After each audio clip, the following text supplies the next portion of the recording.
Hey everybody, welcome back. It is typhoon day, so no question about there's a bit of a question about the sound and whether you'll be able to pick up the rain and the wind and the howling and stuff. So the typhoon hasn't hit here in Osaka yet.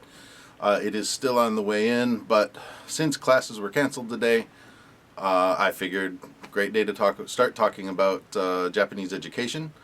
And we're going to start at the university level and kind of wind our way back down towards elementary school. So, see you in a bit.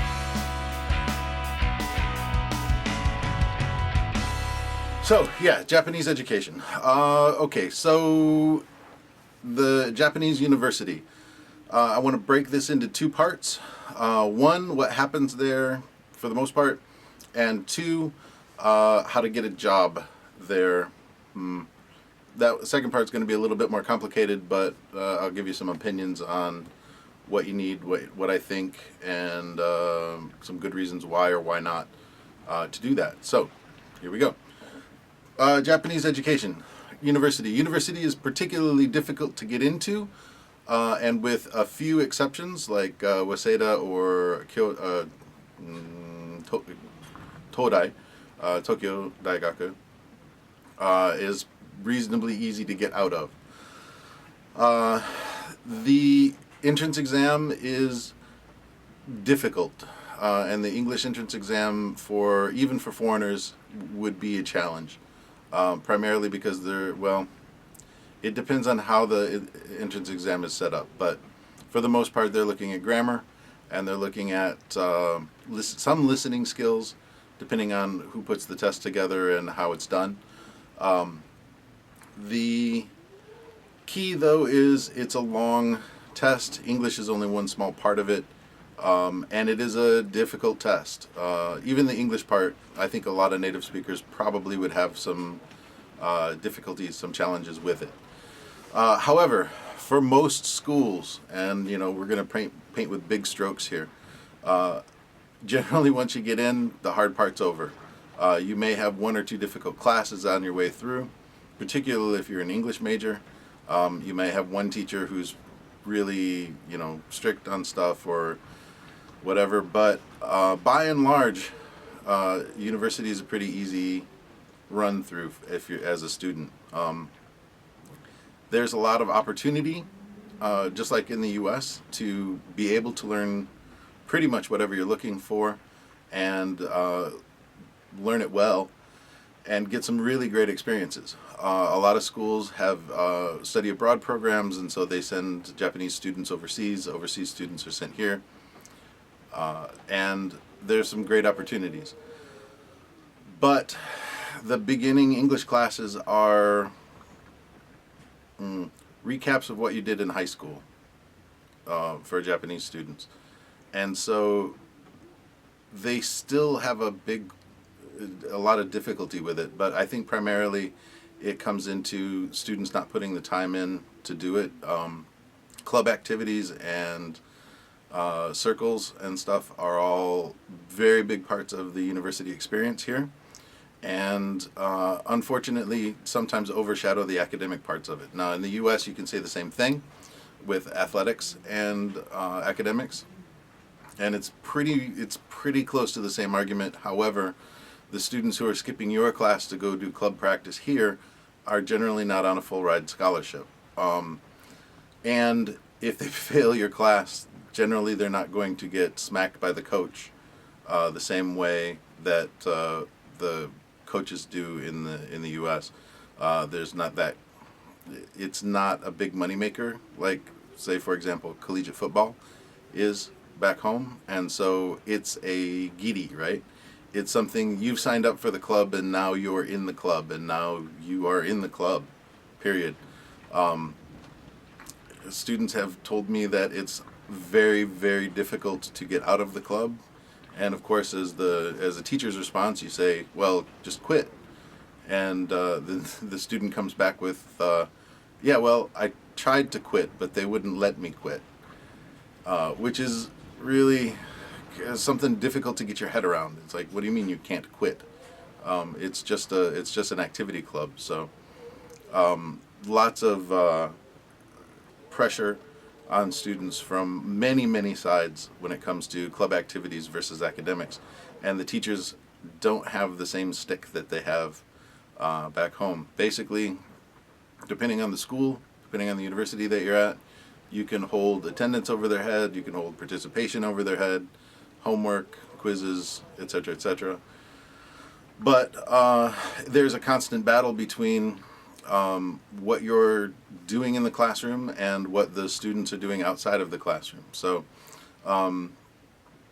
this is some of the things that I've seen from students that have been detrimental for their grades and grade point averages. So you have student clubs, which are a big problem. Not a big problem. They can be a big problem. Student clubs, part-time jobs are another big. I didn't do my homework because of the job. Some of the students here have crazy commutes. There are at least 4 students now, and probably 20 or so over my course of my teaching over the past probably 7 years that have lived 4 hours away by commute. That's 4 hours one way. So coming from the very northern parts of Shiga or the very outskirts of Kobe towards Himeji, but the students don't have enough money, or the families don't have enough money to be able to get the student an apartment in town. So they go home.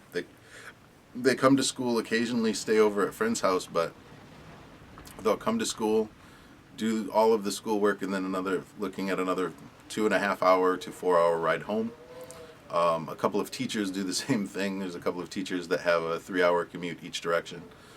And, that's all trains and buses and stuff. So it's a little crazy. I know a couple of teachers who have like a 4 hour drive, which is just insane. It seems like it'd be cheaper to buy a house in the area or rent an apartment in the area and, go home on weekends, whatever. But, which also happens. So you get teachers who were working in one section of the country and then got the job at that school, and then come and basically get a deal on an apartment from the school, that the school owns, and so they pay a minimal rent there and can do that. Okay, so back to university education. So a lot of the schools are moving to a conversation focus on communication, and so anybody who's particularly good, if you're good at giving presentations or public speaking, that's always an in. There's the focus on grammar is still there, but for the most part what I've seen is reading and grammar for the first and second year students are primarily taught by Japanese teachers, because they feel that they have a better grasp of how the students are learning, or I don't know, it's kind of a mystery actually, because they basically do repeat maybe the second and third year of high school students. Now remember, high schools here are 3 years, and so they kind of repeating the high school second and third year curriculum for English, focused on grammar, and a lot of times it's a waste of time.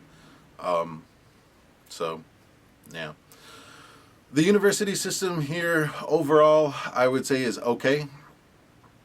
Now if you talk to other teachers, you will get a radically different response, and the radically different response will be almost always on the negative side. Students don't have their priorities straight. Students are not coming to school for education. They're coming to school for social activities. Students don't do their homework. But usually I try to remind those teachers that, what were you like when you were at school? Were you out drinking on Wednesday night because the weekend started on Wednesday, Thursday, Friday, Saturday? Yeah, so try not to cast too many stones at the students. They have a different set of irons in the fire than we did when we were getting our undergrad degrees, but a lot of the stuff is just as hard. So the students do what they do. Some of them are stellar and absolutely brilliant, and others are you really keep asking yourself, how did you get here? How did you pass that test? It doesn't make any sense. We'll get into the school ranking and school recommendations in another video, I think. I don't think I want to go too deep into that at this point. I need to double check some stuff before I start. Yeah. So, typhoon. Okay. All right. So, if you want to work at a university, what are you going to need? Master's degree, because the bachelor's probably is not going to cut it for most things. You may be able to hook up with a gig with just a bachelor's degree. It is unlikely, and yeah, it's unlikely but possible. I don't like to say never, because lots and lots of things happen, and you never know who's going to end up being the exception to the rule. The rule generally is you need a master's degree, and they're a little bit more particular once you hit the university level about what your master's degree is in. You can get a visa to Japan and work in a lot of different schools with a bachelor's degree, but if you're going to be teaching at the university level, you're going to need probably 10 years of experience or a master's degree in TESOL or ESL or EFL or whatever the applied linguistics version of the master's degree is from your school. You could probably get away with just a master's in education, as long as you have some of the pedagogical grammar and some of those background skills. You can speak intelligently about second language acquisition and be able to differentiate grammar points, because a lot of times you're going to be teaching, if you're coming in just as a part-timer, which is not a bad gig at all. The money's good, decent. The money's decent, depending on how you get in the door. Teaching a couple classes a semester, so it's a pretty decent gig. There are two ways to do it. You can be hired directly by the school, or there are also kind of like the assistant language teacher programs for high schools. There are companies that specialize in sending foreigners to universities just to pick up the part-time teacher work. So that's not a horrible way to go, although you'll make more money if you can get hired by the school directly. But with that, it really helps to know the person who's in charge of whatever the English program is, however the English program is set up. If you are wanting to teach something other than English at the university level, great, fantastic. Bring a degree in that. PhD is better, or a terminal degree is better. It is totally possible to do. Business programs, you can totally get into business programs. You're going to be teaching some economics, macro, usually macro or micro. You're going to be narrowing in your field a little bit.